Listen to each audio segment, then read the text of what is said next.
Jim, even as we tape this, I think anyone with a 401k right now has a headache because the stock market just seems so volatile. Can you give us an insight, like big picture, into what's happening? Sure, Paul. Before we get started, let me say that these are my opinions. They are not specific recommendations or specific investment advice. Good to get that out there.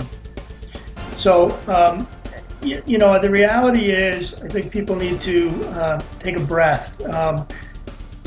When you think about what's happened over the last, let's say 10 years, I mean, we had the big market correction back in 08 and 09, courtesy of the housing crisis. But since the low in March of 2009, even through the end of last week, the S&P 500, basically a proxy for the stock market in the U.S., is up about 180%. During that little over 6-year period, there have been 22 declines in value on the S&P greater than 5%. And of that 22, 6, including the most recent two, August 24th and 25th, and then again last week, were greater than 10%. 2 have been greater than 15%, and 1 has been greater than 20%. So, volatility, I think, is part of just a fact of life, right, when you see your investing. But these numbers seem so great. I mean, what was it? Less than a week ago, we were talking hundreds of points within an hour or two going down. Yeah, I mean, I think that what happened that Monday morning was a number of factors that came to play all in one shot. There was some unexpected news coming out of China in terms of their currency. They devalued it. And when the market doesn't like surprises, Paul, right, so that tends to create sort of a violent reaction. And then what feeds into that is then you have a lot of the big institutions that use a lot of computers to do their trading.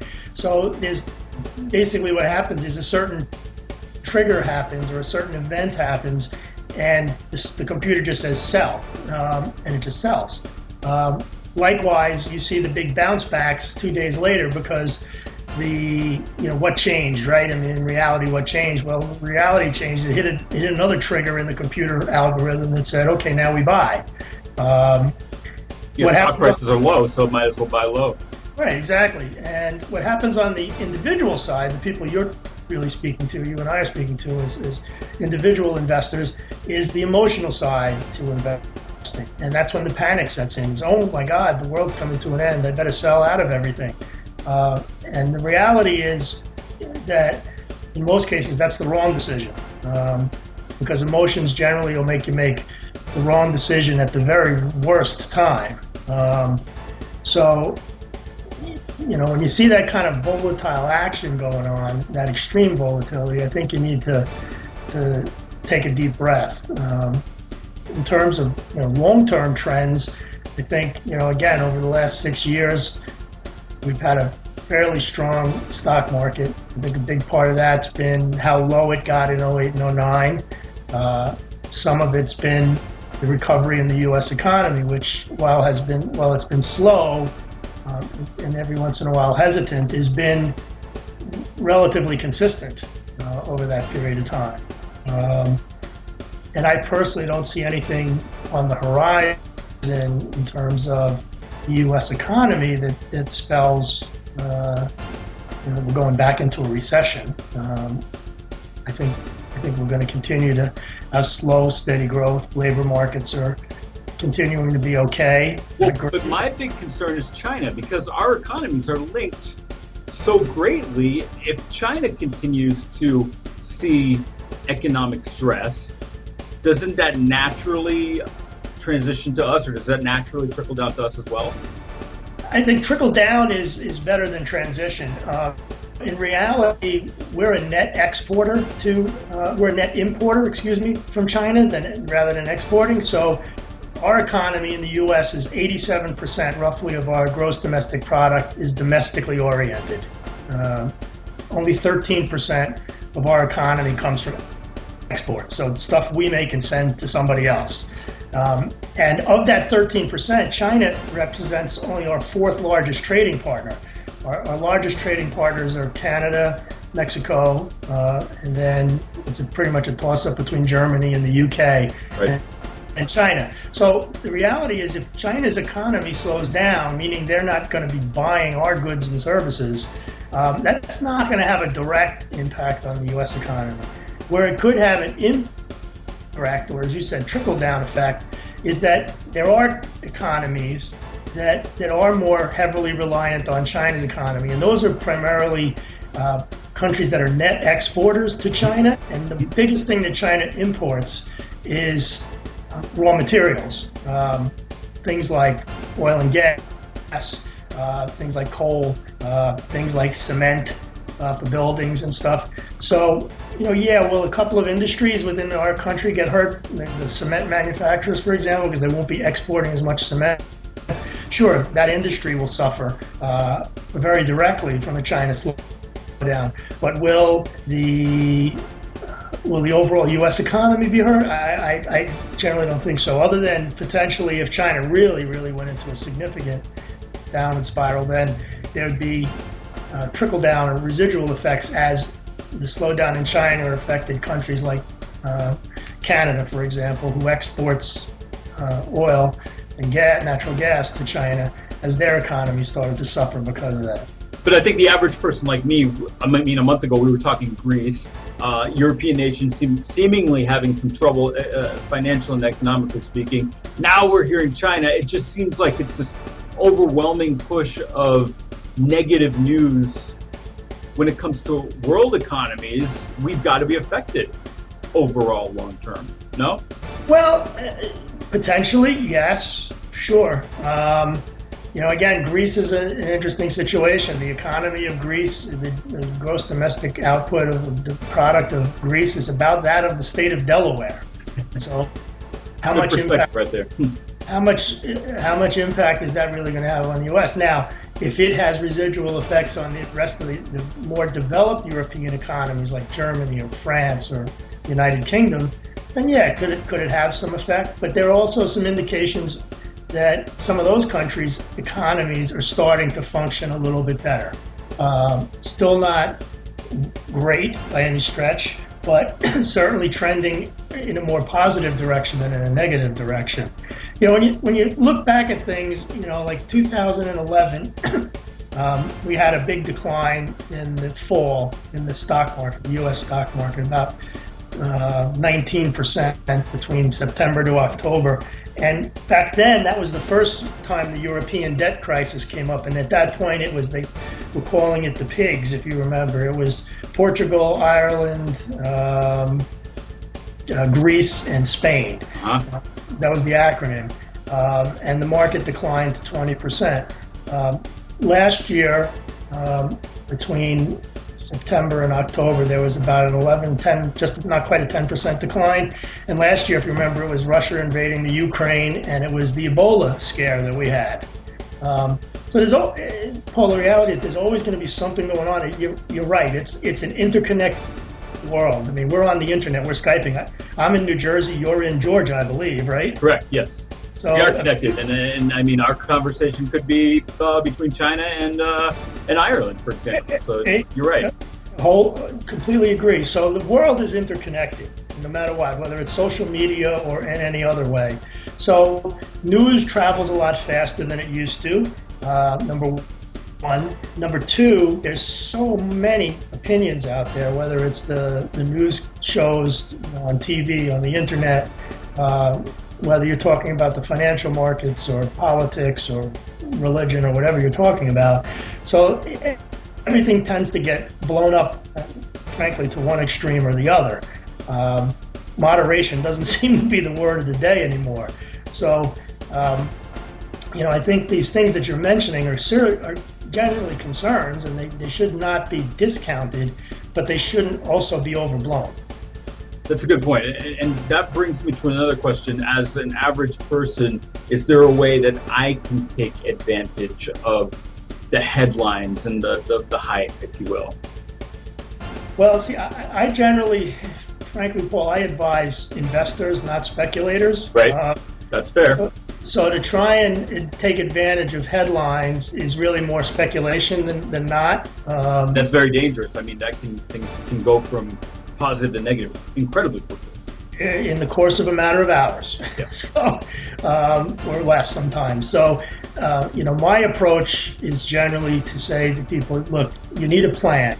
Everybody should have a financial plan, whether they hire somebody like me to create it for them, or they do it on their own with a pencil and a paper, or any one of the many hundreds of fine software programs that are available, probably free in the App Store, right. To create some kind of a game plan that says, okay, how much do I spend? How much do I make? How much do I spend? How much can I save? Where do I save it? How do I invest it? And where do I want to be 5, 10, 15 years from now? And if you have that roadmap, then it makes navigating some of these curves in the road, that these unexpected turns that come up, a lot easier. And so it's not so much about taking advantage; it's about navigating. In my approach. Interesting, but while we navigate, we've got to prepare for ebbs and flows, because they're going to happen. We've got to kind of buckle our seatbelts and not overreact when we see the insane headlines like we've seen in the past few weeks and months.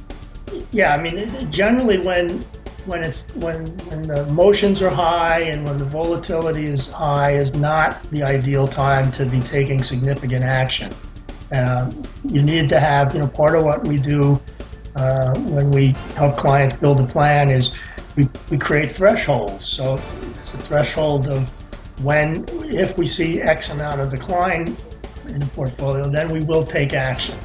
But we're not going to react to every little thing that happens in the market or in the economy or in the news flow. Because, oftentimes that's why most individual investors never see the same performance that you might see in just the general market or even in any particular type of investment, because while the adage is always you want to buy low and sell high, it never works that way, because when the market's crashing, people are selling, and that's right. You're selling low, and then you're sitting there because you're freaked out about it having crashed, and you're not buying till the markets come all the way back, and now you're buying high again, and it's just a vicious cycle. So whereas if you have a plan that says, okay, those things are going to happen over a long time horizon, and then time horizon and risk tolerance are a big part of it. How some people are very averse to risk, right? And that's fine. So you invest accordingly, and other people are really completely tolerant of risk, and that is okay too. But also you have to factor in your time horizon. If you're a 35-year-old, your outlook and your time horizon and how you react to these things should be entirely different than if you're a 75-year-old. So there's a number of things, that's why, you can't, that's why this is not specific advice, it's just general concepts, because every person is unique. So even a 35-year-old might be, for whatever reason, might be fairly risk intolerant, even though normally with a long time horizon like that, you might think they could take a little bit more risk. And perhaps the best thing to do when you hear the headlines becoming scary is just simply to revisit your plan and make sure that your plan that is in place is the plan you want. Well said. That's exactly what we do. It's like, hey, are we still on track to achieve the goals? If we're still on track to achieve the goals, then we really don't need to take any action at this point. I mean, again, we don't ignore what's going on around us, but we don't react to it either. You got to get the emotion out of the equation. Sounds like a life lesson, and as I say that, I can hear a sigh of relief, a collective sigh of relief as many people say, okay, it's not as bad as I thought it was. Okay, maybe I need to revisit my plan, but at least I'm doing the right thing. Listen, I think we hit some really good points here, because you've got to be in it for the long term. You've got to know where you're going, and you cannot, at least if you're not playing the speculator's game, like you mentioned, and that's a completely different game. If you're doing it for the long term, then you've got to sort of implement the right checks and balances. I like what you said. Very good. Yeah, wherever you're, the main thing is to me is have a plan, right? Is have something and have it written down, not in And your head. maybe know your risk tolerance too, right? That's really important. Sure. Yeah, I mean, and there are great tools that are available online again, or through a professional like myself, to walk a client through some. There's a whole field of study now called behavioral finance, which looks at this whole thing, like how people react, what their risk tolerance is. But so there's been a lot of work done to develop pretty good questionnaires to help people assess their own risk tolerance. Somebody may say they don't like risk, but then when they answer the risk tolerance questionnaire, they do. Or the other way around, they say they're okay with risk, and then when they answer the questionnaire, they're like, whoa, but that's, I'd feel really bad about that stuff. So then you say, well, you're really not as risk tolerant as you think you are. So getting a good understanding of that, yes. And then you get a plan. I mean, again, know where are you today? Where do you want to be? And then what are the steps to get you there? And then don't, as long as you're still on the track to get to that goal, then these interruptions along the way shouldn't knock you off the track. indieJourno.com is produced by RevolutionaryContent.com. Our team creates fresh and compelling content that keeps your clients coming back for more. Let's revolutionize your website. Contact us now.